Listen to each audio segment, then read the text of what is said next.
शूलं खड्गं च डमरुं दधानामभयप्रदां सिंहासनस्थां ध्यायामि देवीं शाकम्भरीमहं।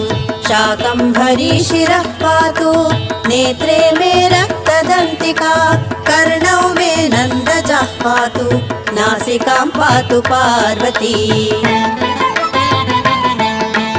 ओष्ठौ पातु महाकाली महालक्ष्मीश्च मे मुखं महासरस्वती जिह्वां चामुण्डावतु मे रदां।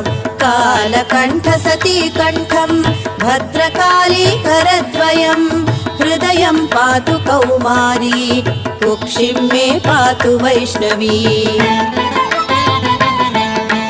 नाभिं मे वतु वाराही ब्राह्मी पार्श्वे ममावतु पृष्ठं मे नारसिंही च योगीशा